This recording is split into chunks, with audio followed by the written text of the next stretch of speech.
Video games fundamentally were created for fun. Obviously, there are a few people that are lucky enough or skillful enough that it becomes more than just fun to them, but that is beside the point. In the end, we hop onto our console, PC or mobile devices to take a break from the world and just have some fun. A few months ago, I believe around the start of April, a new expansion for Hearthstone released. And at the start of that expansion, there was a very low skill, low play rate deck that caught my eye, and it made me realise something about gaming as a whole. There has been for the longest time a mechanic present in a majority of video games that I think is occasionally making them very unfun to play. Now, I will state in a second what it is, but I actually don't believe the mechanic itself is the problem, but instead it's bad implementation of it everywhere by developers. Also, do keep in mind I'm not a game developer. Given the opportunity, I'd probably produce something just as shite, but I just wanted to give my unneeded opinion on something. So what is it? Badly designed instant kills. What I mean by an instant kill is basically anything that could theoretically take you from a state of absolutely no threat whatsoever, for example being at full health, to complete failure, such as hitting 0 health, or straight up losing the entire game in an instant. Now, before I mention a lot of examples, I would like to say that there are some places where badly implemented instant kills aren't a massive problem, namely shooters.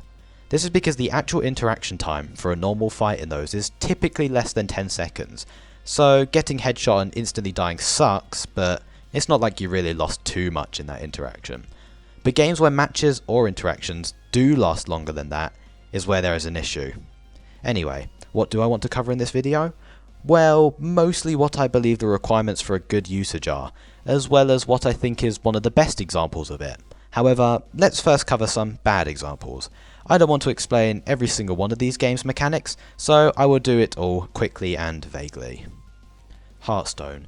Switcheroo used to draw 2 minions and swap their stats, so you would run Stone Tusk Boar, which allows you to attack the opponent directly on the turn you play it, the Darkness, which has 20/20 stats, Divine Spirit, which doubles a minion's health, and Topsy Turvy, which flips a minion's stats. Result, 40 attack in 1 turn, taking the opponent straight from full health to none. Pokemon. Fisher/Guillotine and all its other similar moves. They all have around a 30% chance to hit, and if they do, instant fate for your opponent's Pokemon. Dark Souls. Bed of Chaos, known for being an absolute monstrosity of a boss design, has an attack that just knocks you into an instant kill pit. This even disregards the fact that you have to do parkour at the end of the fight, over the same pit, in a game that's just not built for that kind of gameplay. The Smash Bros. Baseball Bat, Yu-Gi-Oh's Final Countdown, Original Shigoki's Backbreak, Garden Warfare's Chomp, Terraria Calamity's Devour of God's Face Slam, Dead by Daylight's Exposed Status Effect, Mario Bros. Cheap Chomp, Skyrim's Giants, even Justice for All's Instant Fail Objection. They are all badly implemented instant kills. I mean still, the reality is, some of them I do actually like. I think a large amount of them add flair to their games, and in some cases are a requirement. But I still cannot argue that they aren't badly implemented and generally unfun in their current states. So, what do I think makes a good instant kill? Let's begin. A hard requirement to meet. The first requirement for a good instant kill is that achieving it is both difficult for a player or an AI. A good example in a single player game from an AI would be in Dark Souls. Fundamentally it isn't an instant kill, but it does enough damage that it will kill most players in one hit. Gaping Dragon's grab and chomp attack has an incredibly long wind up and a fairly small hitbox. You would have to be really overextending your punishment on the boss to get hit by it, and if you do, it is generally deserved. This is different to Bed of Chaos, where a sudden sweep of branches can knock you into a death pit with a significantly less time to react. A good example in a multiplayer game would be a lot of currently available Hearthstone OTKs. Whilst I won't be showing them here, YouTuber Mark MCKZ displays the game's unique one-turn kills, and if you watch close to any of his videos, you'll realise that a lot of the OTKs he performs requires multiple cards to be in hand, and sometimes he needs more mana than is ever even available at any point in the game, forcing him to smartly play mana-reducing cards while still keeping himself above 0 HP. This is a difficult requirement. It's not like you just need a 4-card combo in your hand on turn 4 and just win. It takes a whole game to set it up, and you have to constantly focus on survival as well as cost reduction to execute it. The main issue with basically every Hearthstone OTK is my next point. It must have functioning counterplay. To highlight Hearthstone's issues first, there is very little interaction your opponent can have with your hand, meaning you need not worry about your OTK pieces being lost, and even with the few cards there is, they see seldom play. Furthermore, most of the mana reducing effects are executed before your opponent is even able to stop them, meaning there is zero risk in playing them. This means that the opponent's counterplay is win the game quickly, something also seen in Yu-Gi-Oh's Final Countdown, in which you just have 20 turns to win, otherwise the person who played Final Countdown wins instead. This causes an awful matchup of one person playing cards that just control and hinder your progress, whilst you try everything in your power to kill them quickly. It's just not fun. Functioning counterplay should mean that you are able to tell that they are working towards an instant kill goal if you are attentive, and furthermore, you should be able to, with some effort, stop it. Whilst it might not be a consistent stop, there should always be an option to stop it no matter what. A somewhat decent example, because I can't think of a better one, is Dead by Daylight's Hex Devour Hope. Without going into too much detail, Devour Hope requires the killer to be a certain distance away from when a survivor is unhooked. If they are, they get a point. At 2 points, the killer gets a speed boost for 10 seconds after hooking. At 3 points, survivors become one-hit downs, with the exposed status effect mentioned earlier, and at 5 points, the killer can just straight up kill down survivors. As stated previously, attentive players can sometimes notice that the killer is moving faster, or intentionally keeping their distance from an unhook, hinting that they may have the perk. And the adequate but inconsistent counterplay is due to it being a hex perk. Hexes are put on totems hidden around the map. When destroyed by a survivor, they deactivate. Sometimes you'll find the hex, spend some time cleansing the totem, and the killer loses their bonus. And sometimes you don't, and you have to play smartly, attempting to distract the killer as long as possible. It may not be a perfect perk, but it has adequate counterplay. You must go out of your way to achieve it. This is one a lot of games get wrong. You should never be able to achieve a powerful effect, such as an instant kill, by playing the game as normal, without going out of your way to do something difficult. Other than my near perfect example at the end, I don't really have a positive usage of it to show here. Therefore, I'll highlight a really bad one. I mentioned Shigoki's very old instant kill. I'm talking around 5 years ago this was in the game, but it still existed, so I'm bringing it up. Take a guess of what the requirements were to execute it. Be on low HP. So basically, it was either you win the fight as normal, or you get rewarded for taking hits. Something that you normally do in a fighting based game. In fact, it took it one step further because it rewarded you for being bad at the game and losing. Recovery mechanics that powerful are just infuriating for the victim. You don't feel like they deserve the win, you feel like the game is punishing you for playing well. Instant kills should never be meta. Honestly, almost every game is a good example here. Fortunately, very few instant kills have been meta, because if they were, every match would be an insane amount of turtling until someone could pull off their one-hit kill combo on the other person, and that wouldn't be very fun. Instead, I want to highlight a few more of their overall problems.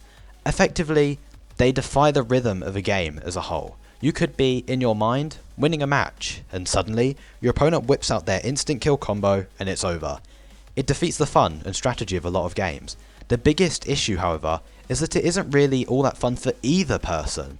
A bad insta-kill is no fun for the user, because while they might find some enjoyment in winning, there's nothing rewarding about using it.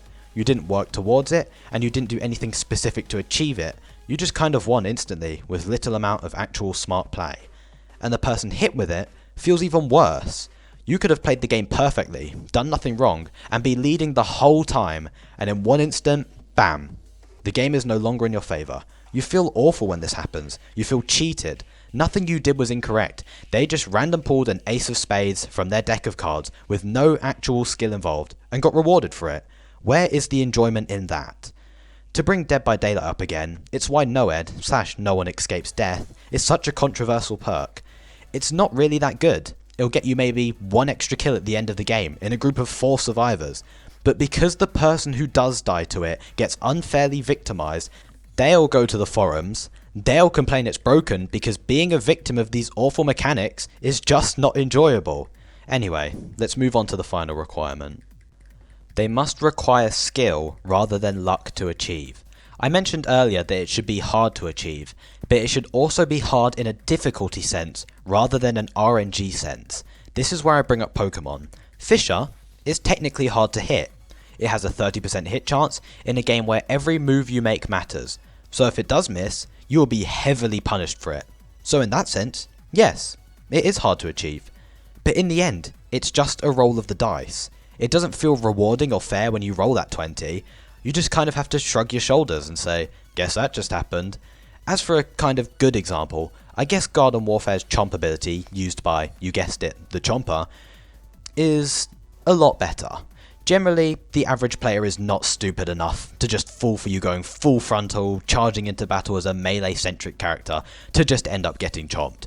So usually it takes a little bit of combo work, such as gooping or snaring them, before you can deal that one hit blow, making it rewarding in the sense you used your skill rather than your good luck to succeed. The almost perfect one-hit KO. What do I think as an example of the perfect one-hit KO then? Well, it's surprisingly in a single player game, and it would be Punch-Out. Before I explain why, I do have to respect that I'm comparing a game like Punch-Out, where your opponents can't be offended due to the nature of them being robots, to games like Pokemon, where it has to be balanced for both sides. But I still can't say that what Punch-Out made was not practically perfect. Let's go through it all. Do they have hard requirements to meet? Yes. A lot of the one-hit KOs in Punch-Out require incredibly specific executions of moves and dodges to perform, and one error off the beaten path generally meant you weren't getting it. Does it have functioning counterplay? Well, you are against an AI that always performs the same thing, but I would still say that to some degree that AI still has some counterplay to it. Whilst for obvious reasons it can't tell if you're going for a one-hit KO because it always performs the same thing, a lot of the late game OTKs are ruined by one blow to you and you can no longer execute them after that. Do you have to go out of your way to achieve it? Absolutely. You have to do a lot of weird combos or specifically timed punches to be able to perform most of them, which goes against the easiest way to play the game, that being just dodging, blocking and punching. Is it meta? This is the only one I'm a bit concerned about. I'd argue that for a casual player, it is not really a meta strat. It's probably easier to play Punch-Out with the intention of just treating it like any other boxing game. But if you watch speedruns, these people go for all the one-hit KOs as they are incredibly consistent. So this one I'm a little iffy on. And finally, does it take more skill than luck? Yes. If you haven't played the game, you should try and perform Bold Bull's title defense instant knockdown. The timings are inhuman. It is 100% not down to luck as to whether you hit it or not. So what should we conclude from all of this? Effectively, badly implemented one-hit kill mechanics are no fun at all. They don't really add anything to the gameplay. For the victim, they are unreasonably punishing, and for the user, they are not very rewarding. But the thing out of all of this is, I think they should still continue existing. I guess fundamentally, they are still a game mechanic, and just like anything else, it will take a while to perfect them. Especially in multiplayer games, where the effects are more drastic due to the nature of humans having emotions. So, if we keep suffering with some bad ones, eventually we will start to get more balanced ones and there'll be a fun, gimmicky mechanic we can cherish rather than hate.